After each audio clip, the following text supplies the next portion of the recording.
Hi everyone. So today I'll be going over the Dow, YM futures, and this strategy is you trade the Dow, but you keep another market in mind that's a correlated market. So most folks will use the S&P or they'll use the Nasdaq, but you can use other Dow markets as well. You have the industrials, you have the composite, you have what else? The transports. So they all move together. So why this is important is because sometimes it's not apparent in the industrials, but it'll be apparent in the composite or it'll be apparent in the transports. And just like when you trade gold, you want to look at silver and platinum because sometimes it's not apparent in gold, but silver and platinum one of them will show or move before the others. So it's just the same idea. All right, so I'm looking at the Dow, and I'm looking at one of the other Dow markets. You pick whatever it is that you like. You'll use the indexes or whatever it is that you want. But the idea here is very simple. Sometimes it's not apparent in the market or in the futures. It's just you cannot see it because it's not there. All right, so you use a correlated market. All right, and the other thing to note is that each index has internals. So everyone knows this. But what they don't understand is that each index has its internals. Most folks, they'll look at the NYSE tick or the NYSE AD or whatever, but those internals are available for every single index. They're available for the Nasdaq, the S&P, the Dow, what else is there? Whatever. So they're available for all indexes, almost all, not all, but I don't think it's there for the S&P 100 like the OEX, but it's available for the S&P, NYSE obviously, and then the Nasdaq and the Dow and the Russell. So you want to use those specific for the market that you're trading. All right, and also by experimenting, you'll see that some of them give you good information. Others suck, or they're not very clear. But advanced decline is helpful. Volume, up down volume, sometimes is helpful. What else? This trend. There's a lot of other stuff. All right, this tick, uptick versus downtick, and all of that. So anyway, so the market is going down. I'm just looking at the Dow indexes. What you have here is the Dow Jones, and then above that you have another Dow index and its internals. So this is helpful. This is just one way of doing it. You don't need to use this approach, but I'm just showing different approaches. You could just use, the market itself, and you'll see that, over here there's a shortening of the thrust, ding, ding, ding, and then it reverses, right? So keeping that in mind, for example, over here, you have 91 that go down, then 26, and then 13. So there's so many ways to do this. I mean, here, for example, you have 21 volume and another 21 volume, which is greater than 4, 15, 2, 10, 18, and 4. So it's bigger than all of the prints. So you could just use the market that you're trading, but you have to be an expert. That's the problem. Like, whatever it is that you're using, whatever approach, whatever tool, you have to be an expert. There's no rule-based, systematic, if this then I trade type of thing that works without judgment and intuition. That comes from expertise. This is a lesson that you'll learn. I know what folks say that mechanical and this and that, but I don't think it works. I think you just require a level of expertise, because the same thing, like a high volume up wave, can be bullish. It can also be bearish. So how would you know? There's multiple factors that you need to factor in. Everything from whether there's a shortening of the thrust, whether the distance of the wave, whether you're into higher time frame support resistance, whether the daily's down, whether you mark up or mark down in the trend, whether you're at a key level, whether it's mitigating, whether it's a counter trend. What about the bricks themselves, the bars themselves? Are they hitting high volume, or is it very little sluggish volume? What about the prior waves, etc.? So all of that I don't think it can be systematically obtained, but how you weigh them and which factor you give more weight to versus which factor you give less weight to, given a dynamic environment, requires human intuition. Anyway, long story short, you have a market that's going down. It's supported by the market and its internals down, down, down, making lower lows, lower lows, lower lows. Here, all of a sudden, you have the market over here that makes the biggest up wave in 14 waves. What does that mean? That means you should start paying attention. Why? Because it just broke a high.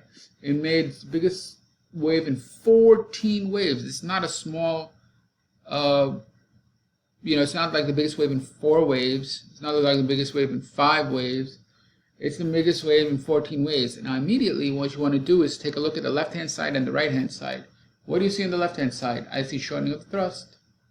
What do I see on the right-hand side? Higher lows. What else do I see? A springboard formation, and blam! Right here is your springboard, right? And it goes. Where's your, what is it called, last point of support or supply or whatever?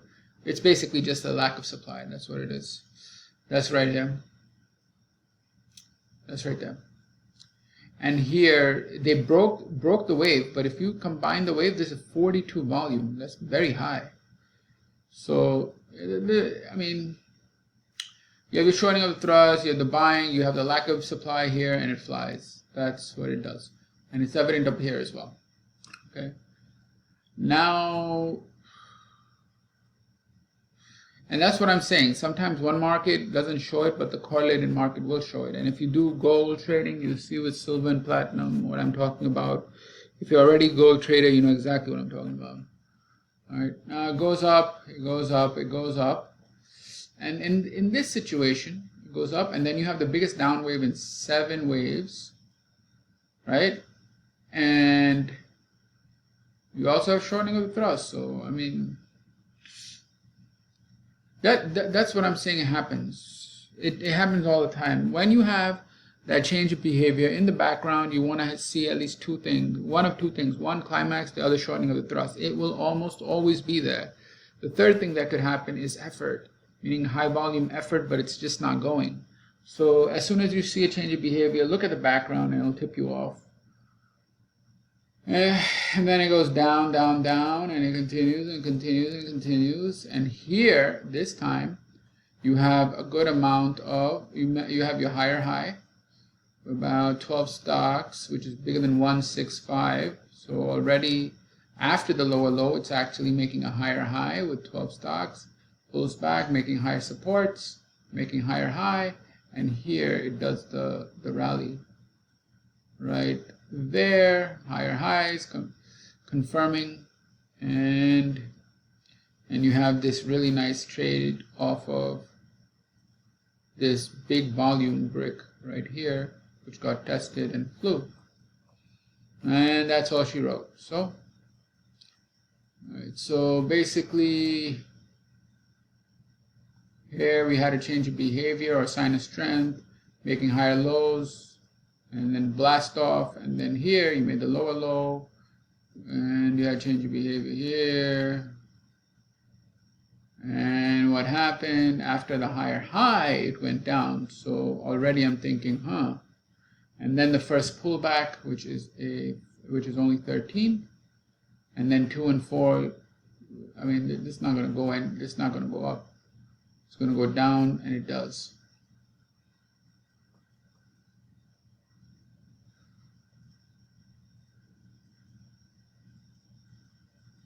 Same thing over here. Bing, bing, bing, bing, bing. Here, boom.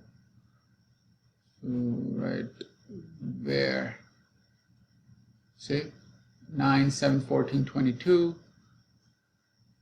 I'm happy with this because I understand what's going on. And it goes down. Because it's a change of behavior here. So this is a bearish change of behavior. Yeah. Right? Bearish change of behavior. Red, red, red, red. And break. Yeah, I don't know what the hell's going on here. This one, the response is more buying. You can't really tell. Selling, tap, tap, down.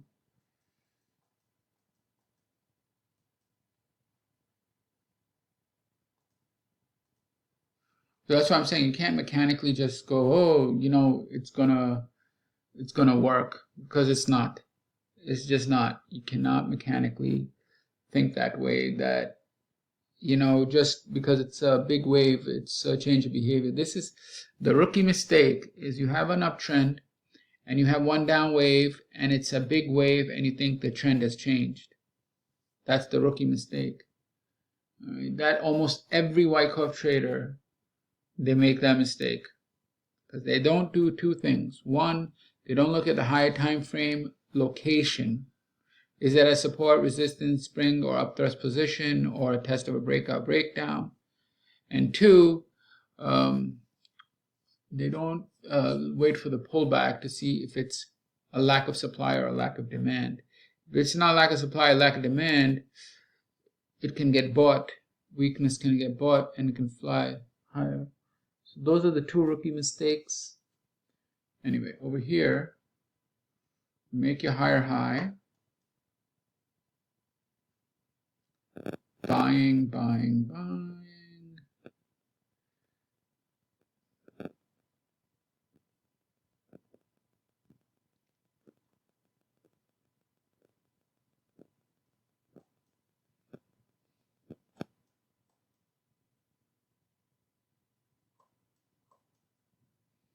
So long story short, you know, I don't want to get into all of this too much, but the idea is that there are multiple systems, right?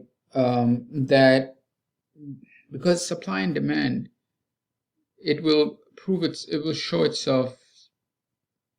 You can use shortenings of, you can just, you know, you can use price and volume, and I've already shown plenty of examples of that. You can use internals along with the correlated market.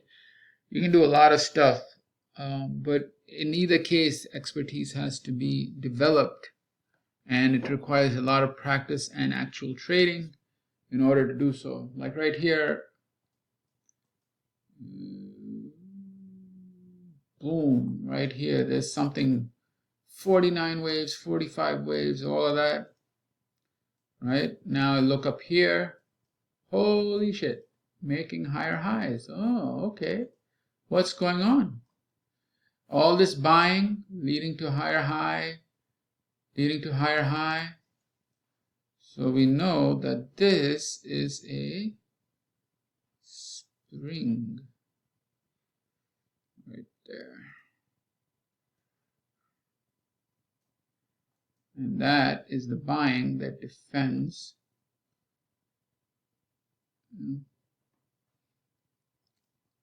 So long story short, it requires a lot of training, but you have to understand which approach and which, whatever system you have, or whatever approach, and the more at a fundamental level, the question you have to ask yourself is, have you developed a way to judge supply and demand? This is a very important question. Have you developed a way to judge supply and demand? What is your framework for judging supply and demand? So, I don't know, some folks, they use candles, and they, okay, this is this pattern, candle pattern. Other folks will use price patterns. In Wyckoff, the real way to judge supply and demand While on the daily chart, the way he does it, he looks at the bar, he looks at the range, he looks at the position of the close, and he looks at the volume to see if it's increasing, decreasing, etc. All right. So the other way he does it on intraday is using waves. So you have to use waves if you're intraday trading. You have to use waves. That if you're a Wyckoff trader, I don't see how you cannot. So I don't know what other approach is, but his approach was very clear. On the 5 minute or something similar, you use waves, and the second way he did it was to use the tape reading chart. And then he combined the two, meaning he would have a wave chart, and then either underneath that, I think it was, underneath the wave chart, he would have the tape reading chart. So that's how he did it intraday. So long story short, this basically combines that approach. And that's all, folks. Have a good weekend. Bye-bye.